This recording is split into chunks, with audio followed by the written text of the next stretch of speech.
Hello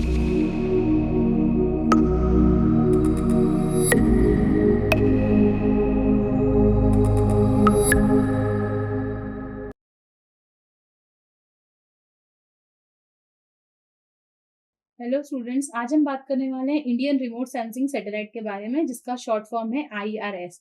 तो IRS system में हम देखेंगे कि इंडियन रिमोट सेंसिंग में कौन कौन सी सैटेलाइट्स हैं, वो किस तरीके से काम कर रही हैं और उनकी क्या क्या एप्लीकेशंस हैं। तो अगर मैं आईआरएस सिस्टम की बात करूं तो आईआरएस सिस्टम जो है वो लार्जेस्ट सैटेलाइट कॉन्स्टलेशन है इन द वर्ल्ड, जिसमें टोटल 47 सैटेलाइट्स हैं, जिसके अंदर 11 satellites still in operational condition हैं। तो ये 47 सैटेलाइट्स इंडियन जो आईआरएस के अंडर में, इंडियन रिमोट सेंसिंग सैटेलाइट के अंडर में आती हैं।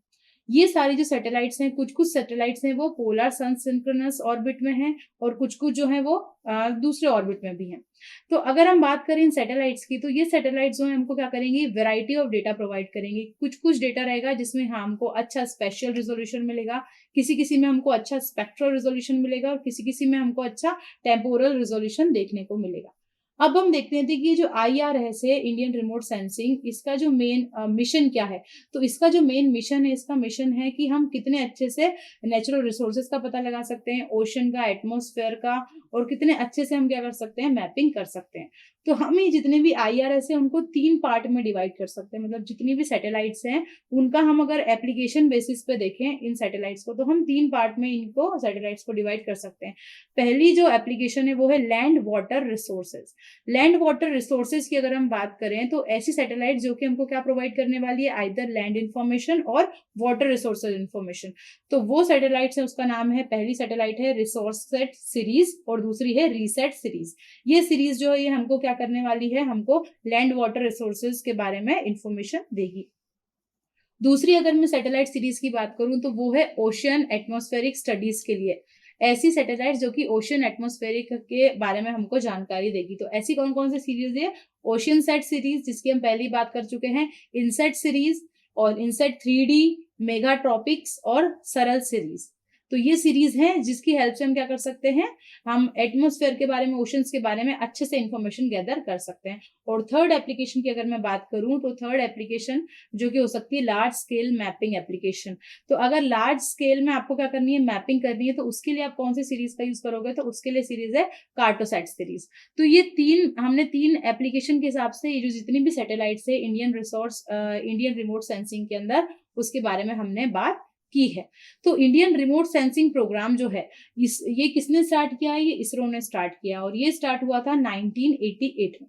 तो ये जब स्टार्ट हुआ था तो जो पहली सैटेलाइट जो स्पेस में भेजी गई थी उसका नाम था IRS-1A। IRS-1A जो है वो पहली ऐसी सैटेलाइट थी जो कि हमने स्पेस में भेजी थी और सक्सेसफुली हमने इसको पोलर सन सिंक्रोनस ऑर्बिट में क्या किया था, लॉन्च किया था। ये जो हमने किया था ये हमने सोवियत कॉस्मोड्रोम की हेल्प से इस सैटेलाइट को क्या किया था, लॉन्च किया था। और ये सैटेलाइट का जो डेटा था वो हमने किसके लिए यूज किया था, ये जो मेनली यूज किया था हमने सर्वे के लिए और अर्थ का सर्वे और मैनेजमेंट या फिर अर्थ रिसोर्सेज एंड मैनेजमेंट के लिए किया था।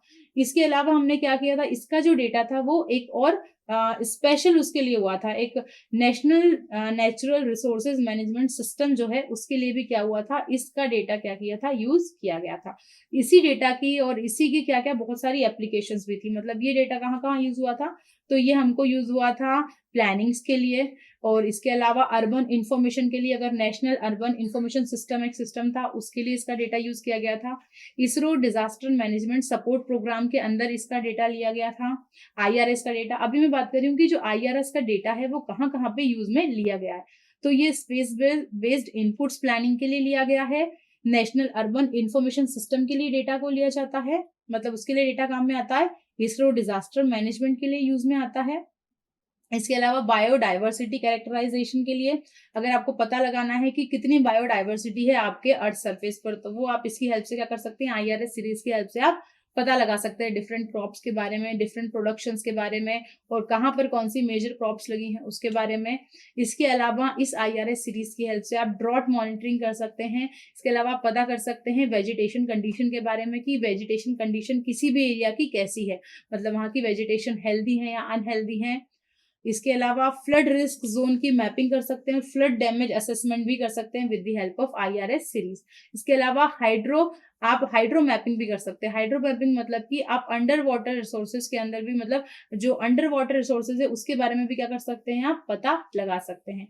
नेक्स्ट इसकी एप्लीकेशन इरिगेशन है। आप इरिगेशन के लिए भी क्या कर सकते हैं, इसका यूज कर सकते हैं कि कहाँ से कितना रन ऑफ आ रहा है, कहाँ पे कितना वाटर है, और उस वाटर के हिसाब से हम क्या कर सकते हैं, वाटर प्लानिंग कर सकते हैं, और जो वाटर रिलेटेड प्रोजेक्ट्स हैं उनको क्या कर सकते हैं, रन कर सकते हैं। इसके अलावा हम लैंड यूज मैपिंग के लिए इस IRS का डेटा यूज करेंगे। अर्बन प्लानिंग, फॉरेस्ट सर्वे के लिए हम क्या करेंगे, IRS का डेटा यूज करते हैं।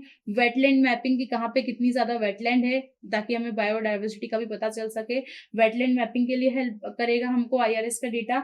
इन्वायरमेंट इम्पैक्ट एनालिसिस के लिए हमको IRS का डेटा हेल्प करेगा। मिनरल प्रोस्पेक्टिंग के लिए, और कोस्टल स्टडीज, मतलब आपका जो सी है उसके कोस्ट की स्टडी के लिए भी हम क्या करेंगे, इस IRS डेटा का यूज करेंगे। तो ये जो IRS डेटा है, हमने देखा कितनी सारी वास्ट एप्लीकेशन है। हमने देख लिया, मेनली हमने 3 पार्ट में इस एप्लीकेशन को बता दिया था कि एटमॉस्फेयर की, ओशियंस की, लैंड की स्टडी करेगी, लैंड के बारे में बताएगी। उसके बाद हमने इसकी वास्ट एप्लीकेशन देख ली कि जो IRS सैटेलाइट्स हैं वो हमको क्या क्या चीजें बताने वाली है। अब हम देख लेते हैं इसके लॉन्च लॉग के बारे में। तो इनिशियली जब हम बात करें तो इनिशियली जो IRS है उसमें क्या था, हमने उनको अल्फाबेट के हिसाब से नाम दे दिया था। IRS 1 A B C D ऐसे क्या कर रहे थे, हमने उनके डिफरेंट डिफरेंट वर्जन्स बना दिए थे।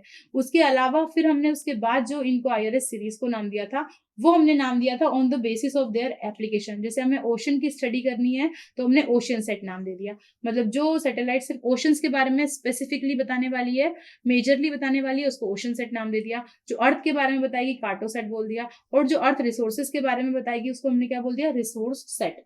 तो इस तरीके से हमने क्या किया, इनको डिफरेंट डिफरेंट नाम देती है। उसके अलावा फिर हमने क्या किया, इन्हीं सैटेलाइट्स को हमने उनके लॉन्च व्हीकल के हिसाब से भी क्या किया, उनका नाम देते गए। जैसे कि अगर कोई सीरीज है जिसको हमने PSLV की हेल्प से लॉन्च किया है, तो हम क्या करेंगे, उसका नाम हम चेंज करके उसमें P भी ऐड कर देंगे। ठीक है, मतलब जो उसका लॉन्चिंग व्हीकल है उसका भी हम लेटर क्या करेंगे, एक लेटर को ऐड कर देंगे।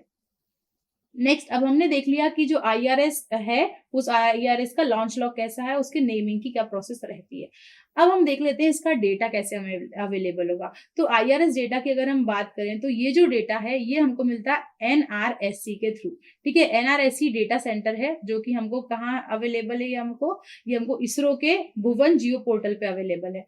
ये भुवन जियो पोर्टल से हम क्या कर सकते हैं, इसरो के डेटा को कलेक्ट कर सकते हैं, मतलब हमें जो डेटा की इन्फॉर्मेशन चाहिए हम वहां से कलेक्ट कर सकते हैं। NRSC सेंटर जो है हमको क्या क्या प्रोवाइड करेगा, ये हमको बहुत सारा जो डेटा है, जो भी इमेजेस हैं, जितनी भी अर्थ से रिलेटेड इमेजेस हैं या जो भी अर्थ रिसोर्सेज से रिलेटेड इमेज है, ये एक ऐसा जियो पोर्टल है जो कि क्या करेगा, हमको फ्री में सारी इन्फॉर्मेशन प्रोवाइड करेगा, जिसका नाम क्या है, भुवन जियो पोर्टल। तो भुवन जियो पोर्टल की हेल्प से हम इसरो के सारे डेटा को क्या कर सकते हैं, या फिर IRS के सारा डेटा को क्या कर सकते हैं, हम कलेक्ट कर सकते हैं। अब जैसे आप यहाँ पे देखेंगे तो यहाँ पे आपको दिखेंगे बहुत सारे नाम लिखे हुए हैं सैटेलाइट के, उनकी डेट ऑफ लॉन्च लिखी हुई है, लॉन्च व्हीकल और उनका स्टिल स्टेटस।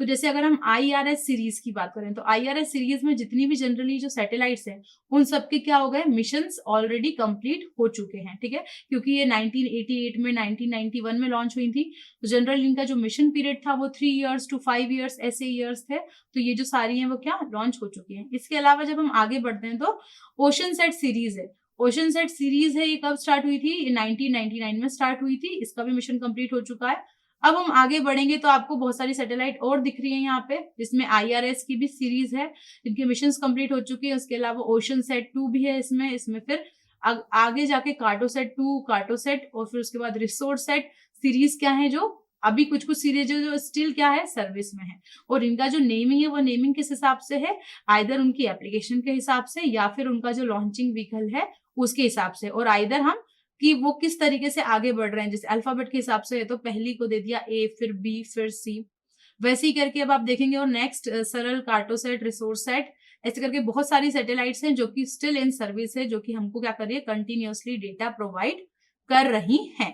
तो इन सारे सैटेलाइट्स के थ्रू हमको क्या मिल सकता है, बहुत सारा डेटा मिल सकता है। अब नेक्स्ट वीडियो में हम और अच्छे से देखेंगे IRS सैटेलाइट्स को। Thank you.